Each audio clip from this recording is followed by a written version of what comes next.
कैसे हो आप लोग। एक नई भर्ती आई है राजस्थान जेल प्रहरी 2025। Syllabus, selection process, exam pattern. आप सिलेबस की पीडीएफ डाउनलोड कर सकते हैं। यहाँ पर नीचे दिए गए लिंक भी दिया गया है और देखते हैं क्या क्या आया है। Name of board Rajasthan staff selection board RSSB के द्वारा जारी की गई है। जेल प्रहरी भर्ती का नाम है। एग्ज़ाम ऑनलाइन ही होगा। इसकी ऑफिशियल वेबसाइट है rssb.rajasthan.government.in। इसकी ऑफिशियल वेबसाइट पर चलते हैं। ऐसे देखने पे कोई फ़ायदा नहीं है। यहाँ पर ये दिया हुआ तो है, सब कुछ दिया हुआ है, परंतु ऑफिशियल वेबसाइट पर चल के देखते हैं। यहाँ पर लिंक दिया हुआ है, देखें। और यहाँ पर नीचे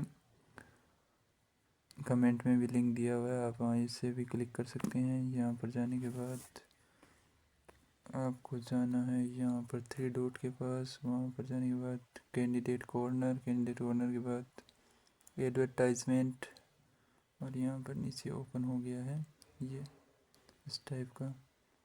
इसमें यहाँ पर दिया हुआ है प्रहरी 2024। यहाँ पर इसे डाउनलोड करना है।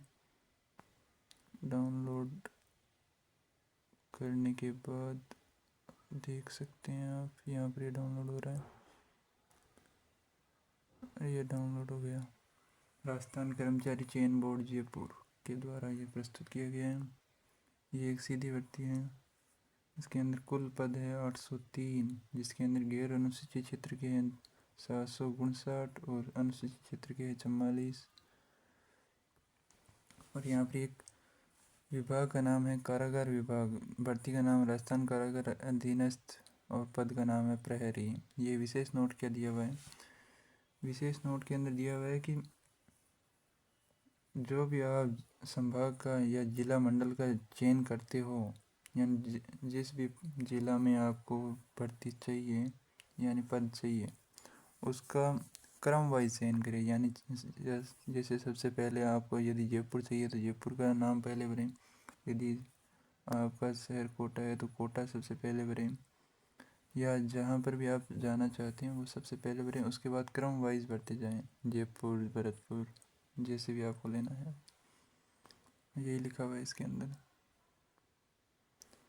और ये दूसरे नंबर पर लिखा हुआ है ऑनलाइन एप्लीकेशन फॉर्म। यानी ये ऑनलाइन एप्लीकेशन फॉर्म जो भरते हो आप, उसमें कोई प्रकार की गलती नहीं होनी चाहिए। यदि कोई गलती हुई तो उसके लिए आवेदक खुद जिम्मेदार होगा।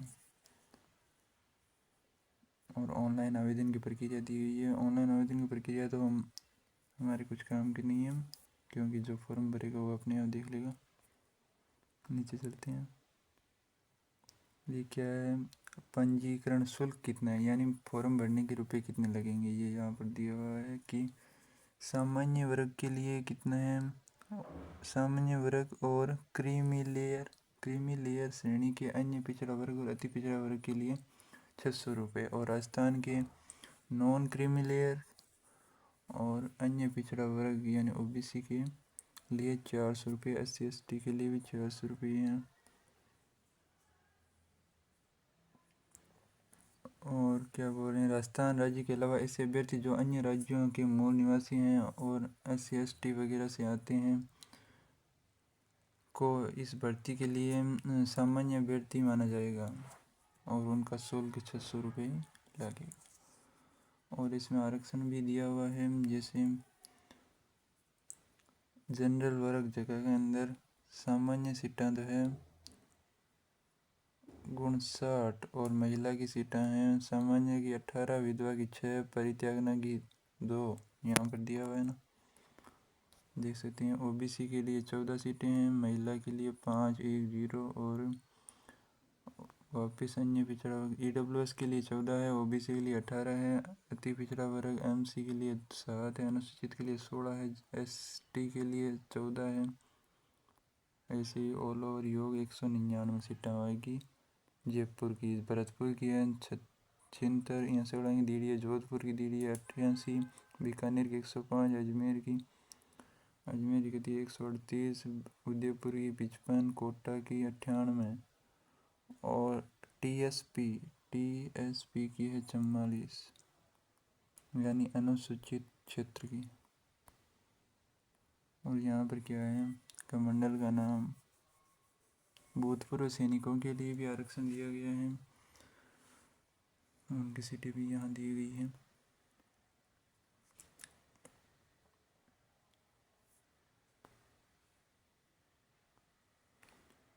और तो क्या है,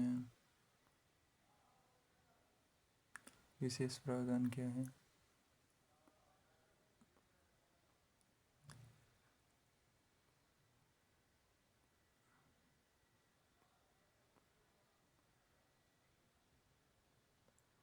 और 12 जिले की शरणीय आदिम जाति के अभ्यर्थी को आवेदन पत्र में अपनी श्रेणी के संबंधित कॉलम में स्पष्ट रूप से अंकन करने पर ही राज्य सरकार के निर्देशानुसार सराहना दी जाएगी। ये बात है। भूतपूर्व सैनिकों के लिए भी दिया हुआ है, यहाँ पर जो है वो पढ़ सकते हैं। उत्कर्ष खिलाड़ी है तो उत्कर्ष खिलाड़ियों के लिए कुल रिक्तियों का 2% आरक्षण खिलाड़ियों को दिया जाएगा।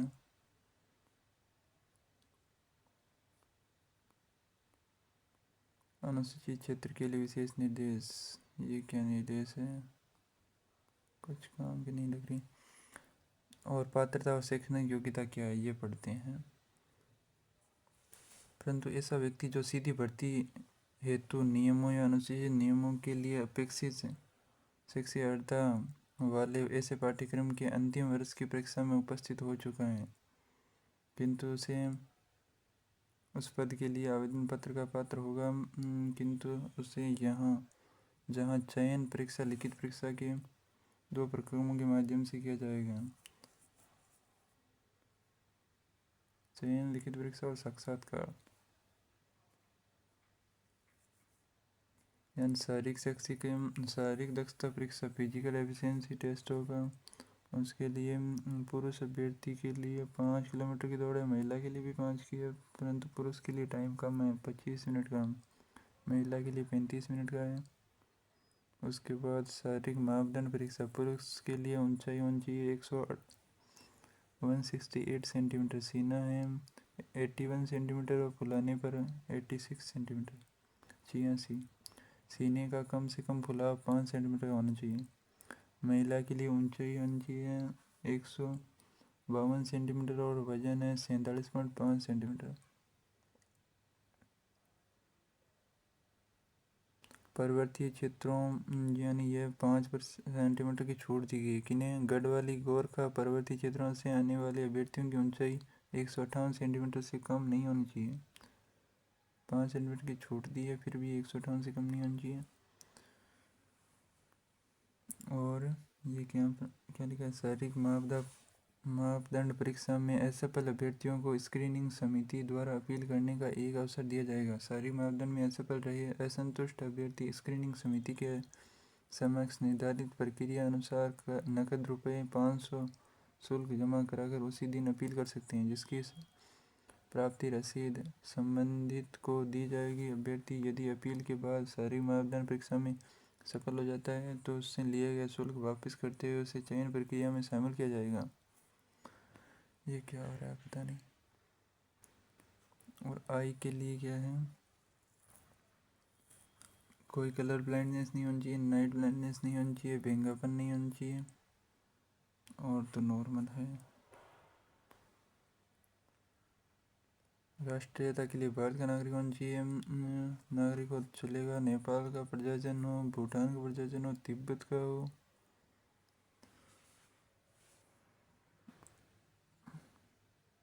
और आवेदन कब होगा? आवेदक 1 जनवरी 2026 को। आयु क्या होनी चाहिए? आवेदक 1 जनवरी 2026 को 18 वर्ष की आयु प्राप्त कर चुका होना चाहिए और 26 वर्ष से कम होना चाहिए।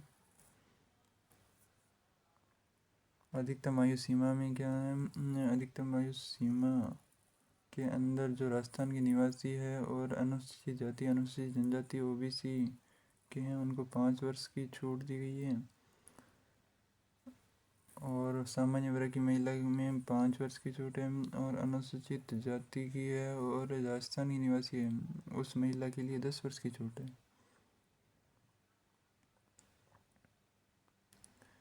और भूतपूर्व सैनिक भूतपूर्व केंद्रीय पुलिस संगठन में कर्मचारियों के लिए आयु सीमा में 50 वर्ष, यानी आयु सीमा कितनी है? 50 वर्ष है भूतपूर्व सैनिकों के लिए। राजस्थान सेवा के अनुसार सरकारी कर्मचारी हेतु सेवानिवृत्ति की आयु 60 वर्ष निर्धारित है, इसलिए नियुक्ति दिनांक तक अभ्यर्थी की आयु 60 वर्ष से अधिक नहीं होनी चाहिए। सही बात है। पेंशन दी जाएगी उसके बाद, रिटायरमेंट के बाद। पंजीकरण शुल्क जमा करने और ऑनलाइन आवेदन भरने की अवधि, हाँ ये बहुत महत्वपूर्ण है ई मित्र पर जाने के लिए। यानी 24 दिसंबर से 22 जनवरी के मध्य फॉर्म भरा जाएगा, ऑनलाइन आवेदन पत्र।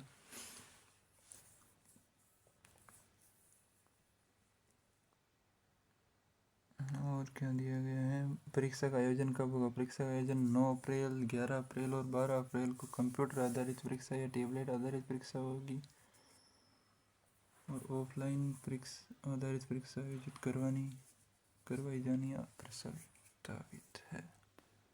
एडमिट कार्ड भी आ जाएगा अपने यहाँ, आपकी ईमेल आईडी पर आ जाएगा, मोबाइल नंबर भी भेज दिया जाएगा, कैसे भेजते हैं।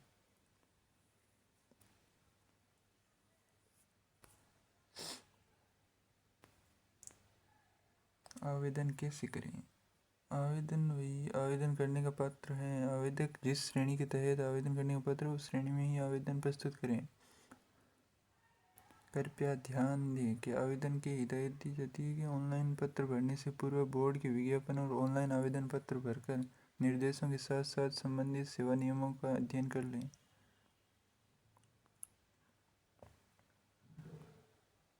फोटोग्राफ और हस्ताक्षर स्कैन और अपलोड के दिशा निर्देश। फ़ोटो अपलोड करने के लिए दिशा निर्देश दिए गए हैं कि फ़ोटो की पृष्ठभूमि सफ़ेद या हल्के रंग की होनी चाहिए।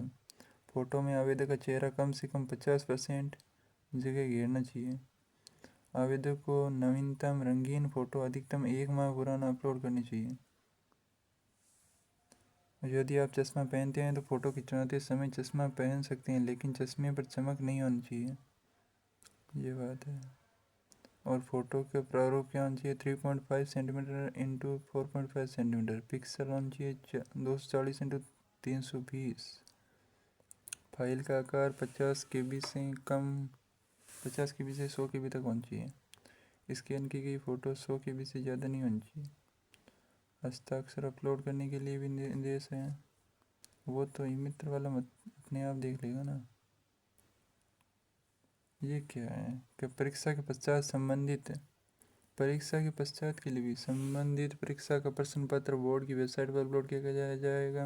प्रश्न पत्र की उत्तर कुंजी बोर्ड की वेबसाइट पर अपलोड की जाकर आपत्तियां आमंत्रित की जाएगी, जिसके प्रत्येक आपत्ति के लिए परीक्षार्थी को 100 रुपये जमा करवाना होगा।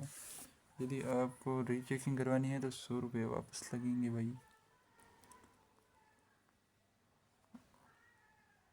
वन टाइम रजिस्ट्रेशन, ऑनलाइन आवेदन करने की प्रक्रिया, चयन प्रक्रिया, प्रावधान।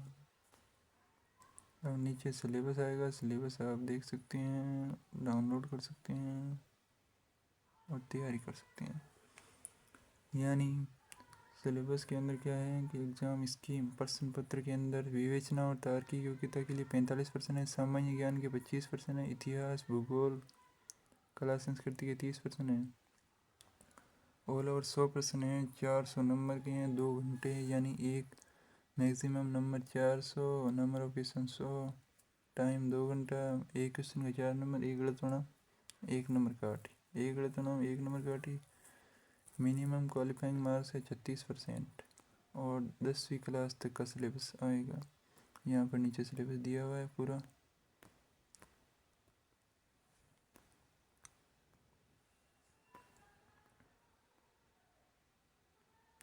जैसे राजस्थान का इतिहास, कला और संस्कृति।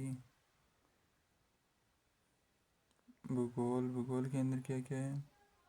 स्थिति, विस्तार, भौतिक स्वरूप, भौतिक विभाजन, ये सभी है। इकोनॉमिक्स का दिया हुआ है, इकोनॉमिक्स, भूगोल, हिस्ट्री, यही है संविधान।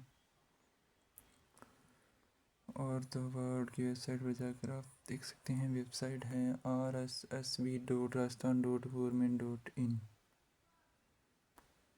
समझ रहे हो? तो थैंक यू। और जिस अभ्यर्थी द्वारा 10% से अधिक प्रश्नों को किन्हीं 5 गोलों में से घेरा नहीं भरने पर उसे अयोग्य किया जाएगा। यह क्या है भाई?